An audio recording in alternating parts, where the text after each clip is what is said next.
कोई नाओ न जाने मेरा, नाओ न जाने मेरा, कोई नाओ न जाने मेरा, नाओ न जाने मेरा।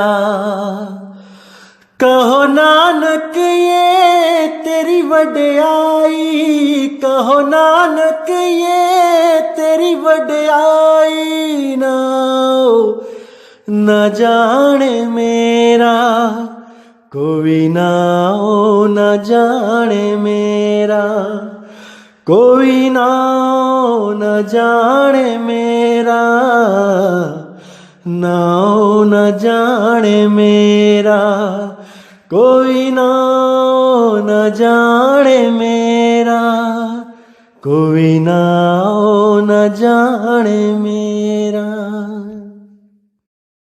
नमस्कार दोस्तों, मैं पूरी उम्मीद करता हूं कि ये मूल ज्ञान आपको बिल्कुल स्पष्ट एक एक चीज समझ में आ रही होगी। जो विवेकी हंस है वो, जिनको नहीं समझ में आ रहा है वो अभी भी गाली नहीं दे रहे हैं, बट इट डजंट मैटर, कोई फर्क नहीं पड़ता।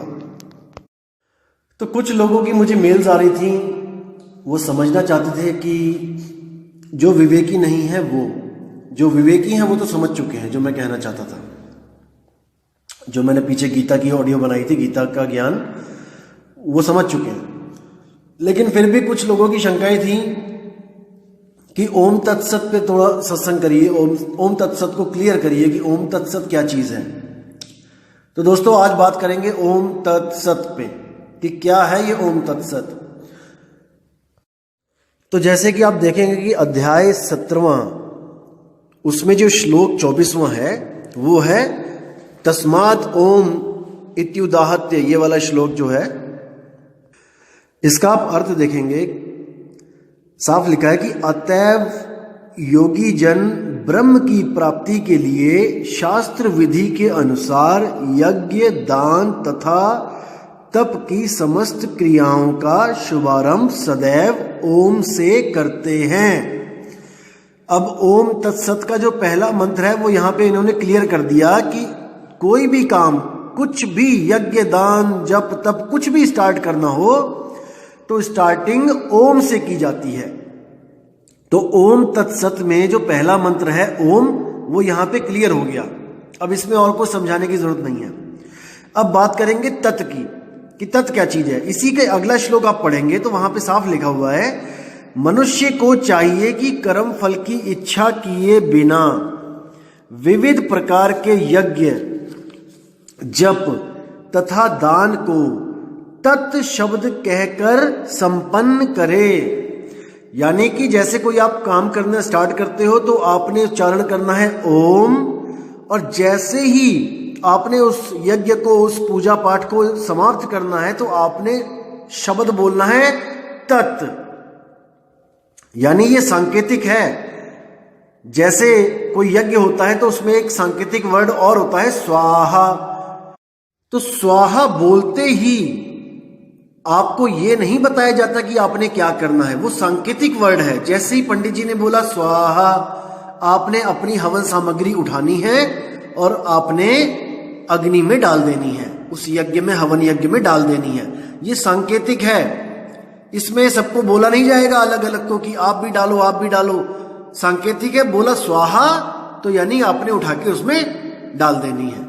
इसी तरह कोई भी काम स्टार्ट करना है तो वहां पे बोलना है ओम, और जैसे ही वो काम समाप्त हो गया तो वहां पे बोलना है तत्। अब आगे क्या बोलते हैं, आगे देखिए। कहते हैं कि तत् शब्द कह के संपन्न करें। ऐसी दिव्य क्रियाओं का उद्देश्य भव बंधन से मुक्त होना है। जो हमर यज्ञ किए उनसे भव बंधन से मुक्त होना है।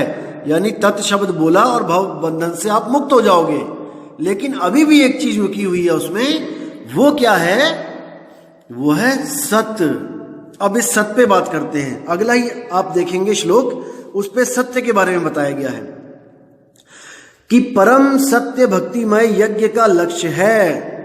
यानी परम सत्य जो है वो भक्तिमय यज्ञ का लक्ष्य है। यानी यज्ञ करने का लक्ष्य है परम सत्य, और उसे सत्य शब्द से अभिहित किया जाता है। यानी इस ओम तत्सत में उसे सत्य शब्द से याद किया जाता है, उसे पहचाना जाता है। हे अर्जुन, ऐसे यज्ञ का संपन्न करता भी सत्य कहलाता है। अब इसको समझो कि जो ऐसा यज्ञ कर रहा है वो स्वयं सत्य कहलाता है। जिस प्रकार यज्ञ, तप तथा दान के सारे कर्म जो भी परम पुरुष को प्रसन्न करने के लिए संपन्न किए जाते हैं वह सत्य है। हो गया बिल्कुल क्लियर कि ओम तत्सत में ओम क्या है? हर काम को, हर पूजा अर्चना को स्टार्ट करने से पहले ओम, यानी कि जैसे आप देखते हो कि कोई भी मंत्र है, कोई भी आप हिंदू सनातन धर्म में कोई भी क्रिया देखोगे तो पहले ओम का उच्चारण है। तो वो पहले ओम बोलना है, उसके बाद जब क्रिया खत्म हो जाएगी, कोई यज्ञ हवन समाप्त हुआ तो तत् बोलना है, और आपके जो मन के भाव है वो होने चाहिए बिल्कुल शुद्ध, सात्विक। तो आप ही सत्य हो जाओगे, आप ही सत्य कहलाओगे, और पूरा जो कार्यविधि होगी वो ओम तत् सत्य पे संपूर्ण हो जाएगी। आप परम पुरुष को प्रसन्न करने में सक्षम हो गए हो। अब इसी ओम तत्सत का एक विपरीत भी है। वो क्या है? ओम तत् असत। आपको केवल ओम तत्सत बताया जा रहा है अभी तक दोस्तों। अब आपको मैं बताता हूं ओम तत् असत भी होता है। अगला श्लोक देखिए, उसमें क्या बोला गया है?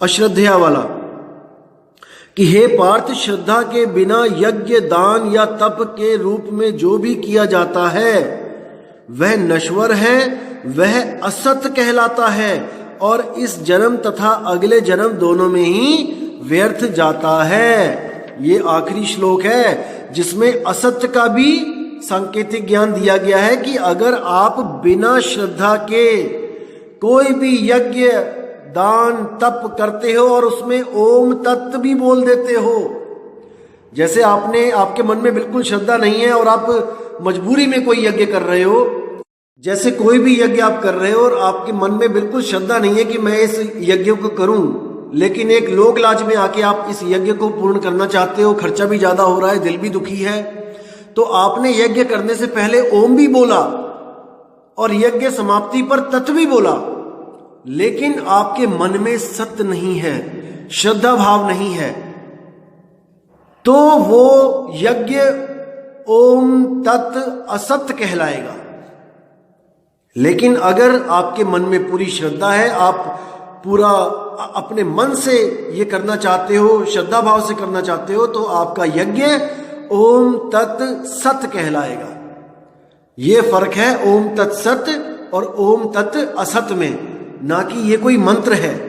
ये कोई मंत्र नहीं है मेरे भाई, ये आपको सांकेतिक ज्ञान दिया गया है कि यज्ञ को कैसे शुरू करना है और यज्ञ को कैसे संपन्न करना है और यज्ञ करते हुए अपने मन के भाव कैसे होने चाहिए। लेकिन कुछ अधूरे गुरुओं ने इसको एक मंत्र बनाकर पेश किया और ओम के साथ तत्व को सोहम बना दिया, क्योंकि कई जगह आता है सोहम तत्व सार है। भाई मैं क्लियर कर देना चाहता हूं आपको कि यहां पर जो तत्व है वो एक अक्षर है, ओम तत्व। उस तत्व को कोई अलग से ना उसका कोई अर्थ निकाले। ओम तत्व और आगे क्या है? वो है सत्य। तो कुछ अज्ञानियों ने क्या किया, ओम को तो वैसा ही रहने दिया कि ओम तो है ही है, तत्व को क्या बोल दिया कि कबीर साहब कहते हैं कि सोहम तत्व सार है। भाई अरे मेरे भाई, वो सोहम तत्व ये वाला तत्व नहीं है। कबीर साहब कहना चाहते हैं कि बाकी तत्व नाशवान है, लेकिन सोहम यानी कि आत्मा ये अविनाशी है, ये सार है। सोहम तत्व सार है भाई, यानी आत्म तत्व वो सार है, वो असार नहीं है। उस सोहम की खोज कर, वो सोहम तू आप ही है। जैसे नानक साहब कहते हैं सोहम आप पछाणिए शब्द भेद पति आई। तो ये तत्व और सोहम का मैच इन्होंने करके लोगों को भ्रमित कर दिया। आगे जो सत्य है उसके लिए क्या बोलते हैं कि सत्य कबीर जपो साथ में, ओम श्वास छोड़ते हुए, और सोहम सत्य कबीर श्वास लेते हुए। ओम श्वास छोड़ते हुए, सोहम सत्य कबीर श्वास लेते हुए। तो ऐसे चलता है ये मंत्र, ओम सोहम सत्य कबीर, ओम सोहम सत्य कबीर, ओम सोहम सत्य कबीर। ये महा अज्ञान है। कबीर साहब कहते हैं मेरा नाम जपने से तुम्हारी मुक्ति नहीं हो सकती, मुझे मेरा भेद जानने से तुम्हारी मुक्ति होगी। मुख से कहे कबीर कबीर तो ना कटे काल की पीर, नाम हमारा सब जग लेता। अरे तुम मेरा नाम ही तो ले रहे हो सांसों में। नाम हमारा सब जग लेता, भेद हमारा कोई न कहता, और मेरा भेद पावेगा सोई, जाका सतगुरु पूरा होई। जो पूर्ण सतगुरु होगा, जिसको कबीर साहब ने स्वयं आके भेद दिया होगा, केवल वही जान सकता है कि साहिब कबीर का क्या भेद है। अन्यथा इस दुनिया में आपको सब भ्रमित करने वाले ही मिलेंगे। कोई आपको कहेगा कि आप तन हो, कोई आपको कहेगा कि आप मन हो, कोई आपको कहेगा कि आप चेतन सत्ता हो, परम चेतन सत्ता हो। वो कौन सी? जो ब्रह्म से पैदा हुई। देखो, ब्रह्म से जो खुद जड़ है, शून्य जो खुद जड़ है, उस जड़ में से परम चेतन सत्ता पैदा करवा रहे हैं कई लोग।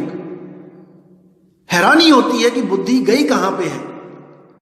परम ज्ञानी बनने का लक्ष्य है कि दुनिया मुझे परम ज्ञानी माने, लेकिन विवेक देखिए कितना है। शून्य जो स्वयं जड़ है, उसमें से परम चेतन सत्ता को पैदा करवाया जा रहा है, और उसी को कह दिया जाता है कि वो आप हो। पहला शरीर, परम चेतन शरीर आप हो। अरे कभी जड़ में से भी कभी चेतना निकली है आज तक? जो स्वयं जड़ है, जो स्वयं किसी के आधार पे चलता है, वो चेतन कैसे पैदा कर देगा? हद ही हो गई है। आध्यात्मिक मैदान में ऐसे ऐसे लोग आ गए हैं दुनिया में, और कबीर साहब से मुकाबला करने की बातें करते हैं कि वो भी कुछ नहीं है हमारे सामने। तो आप लोगों ने भ्रमित नहीं होना है मेरे भाइयों। बाल की खाल निकालना शुरू कर दो, नहीं तो कोई ना कोई लूट लेगा आपको। इसीलिए मैं कह रहा हूं कि मेरे सत्संग को कम से कम 1 साल तक सुनो, केवल सुनो। अभी कोई इच्छा प्रकट मत करो कि मैंने नाम लेना है, कि मुझे गुरुजी से जोड़ दो, कि मैंने गुरुजी के दर्शन करने हैं, सेवा करनी है। अरे करते रहना सारी उम्र पड़ी है। पहले पहचान तो कर लो कि सतगुरु और असतगुरु में फर्क क्या होता है। कहीं दोबारा किसी गलत गुरु के चक्कर में ना पड़ जाओ, क्या पता हम लोग गलत हों। इसलिए 1 साल तक हमारे ज्ञान को भी परखो। आप लोग परखते नहीं हो, और भाव में आके आप लोग किसी ना किसी गुरु को धारण कर लेते हो। यही सबसे बड़ा भरमजाल है, यही सबसे बड़ा बंधन है। हीरा सोई जानिए जो सहे घनन की चोट। अरे थोड़ा समय दो भाई, हमें भी समय दो खुद को प्रूफ करने के लिए, और आप भी समय लो हम लोग की परीक्षा लेने के लिए, हमारे ज्ञान को विवेक के द्वारा समझने के लिए कि कहीं हम झूठ तो नहीं बोल रहे हैं। इतनी जल्दी क्यों जुड़ने की करते हो आप लोग? जल्दबाजी का काम शैतान का होता है मेरे भाई। मैंने आपको पहले भी बताया कि हम लोग ने भीड़ नहीं बढ़ानी है। हम लोग कोई इलेक्शन में नहीं खड़ा होना चाहते कि हमारी वोट इतनी हो जाएगी। हमें केवल वो जिज्ञासु हंस चाहिए जो सच में सच को पाना चाहते हैं। हमने कोई वाहवाही नहीं लुटवानी अपनी कि हमारे पास इतने चेले हैं, इतने लाख हैं, इतने करोड़ हैं, इतने अरब हैं। हम केवल एक चेले में भी संतुष्ट हैं, लेकिन वो एक चेला भी ऐसा होना चाहिए जो 1 लाख के बराबर है। जैसे वाणी में आता है कि 1.25 लाख से 1 लड़ाऊं, तो वो एक चाहिए हमें जो ऐसा विवेकी हो, जो 1.25 लाख ज्ञानी भी उसका मुकाबला ना कर पाए ज्ञान में, उसको कोई भ्रमित ना कर पाए। तो दोस्तों, अब मैं आपसे विदा चाहूंगा और उम्मीद करता हूं कि ये ओम तत्सत का जो जाल है ये आज टूट जाना चाहिए, और ये टूट गया होगा। विवेकी शिष्य जो हैं, विवेकी हंस, वो पहचान चुके होंगे कि कहाँ पे भ्रमित किया जा रहा था उनको। और मैं आगे भी गीता का ज्ञान ऐसे ही आपको समझाता रहूंगा ताकि आपके मन में जो थोड़ी बहुत शंका भी हो वो भी खत्म हो जाए। जैसे मैंने आपको पहले ही बोल दिया कि जो सत्य है, गीता का सार है, वो पहले अध्याय के बाद जो दूसरा, तीसरा, चौथा है वहां पे खत्म है। चौथे में तो केवल गुरु की बात करी है उन्होंने कि गुरु धारण कर। जो सार है वो दूसरा और तीसरा ही सार है। दूसरे तीसरे से आगे जाने की भी जरूरत नहीं पड़ेगी अगर आप वहीं पर उसको समझ जाओगे तो। आगे के जो अध्याय हैं वो उनके लिए बोले गए हैं जिनमें विवेक कम है, बुद्धि कम है। जैसे आप किसी दुकान पे जाते हो तो सबसे पहले दुकानदार सबसे अच्छा कपड़ा लेके आता है, सबसे बढ़िया वाला दिखाता है, ये देखिए सर। आप पूछते हो कितने का है, वो कहता है 8,500 का है। तब आप क्या कहते हैं, नहीं नहीं नहीं कोई सस्ता दिखाओ। तो दोस्तों सबसे पहले सबसे अच्छा दिखाया जाता है, उसके बाद आपकी अगर उतनी हैसियत नहीं है, आप में उतना विवेक नहीं है तो आगे से आगे घटिया दिखाया जाता है और सबसे लास्ट में तो सबसे घटिया दिखाया जाता है कि भाई ये तो ले ले कम से कम। तो दोस्तों मुझे पता है कि आप पूर्ण विवेकी हो, आप शुरू में ही समझ चुके हो कि हमें सबसे पहले क्या लेना है, कौन सा ज्ञान हमारे लिए हितकारी है, क्योंकि युगों युग बीत चुके हैं हम इस ओम तत्सत के चक्कर में भटकते हुए। अब हमने सार को पकड़ना है। सतगुरु ऐसा चाहिए जैसा सूप सुहाए, सार सार तो गही रहे, थोथा दे उड़ाए। तो उम्मीद करता हूं आपने थोथा उड़ा दिया है। तो दोस्तों इसी के साथ मैं विदा चाहूंगा और अगला सत्संग बहुत जल्दी मैं पोस्ट करूंगा। धैर्य रखें, धीरज धरें, बिल्कुल जल्दबाजी ना करें नाम लेने में, ज्ञान को अच्छी तरह समझें, फिर अपना मन बनाएं, आपका पूरा स्वागत होगा। ठीक है दोस्तों, अब मुझे विदा कीजिए। जय गुरु बंदी छोड़ मदन साहिब, जय गुरु बंदी छोड़ वैराग साहिब, जय जय बंदी छोड़ सतगुरु सत्य कबीर साहिब की सदा ही जय हो। साहिब बंदगी सतनाम।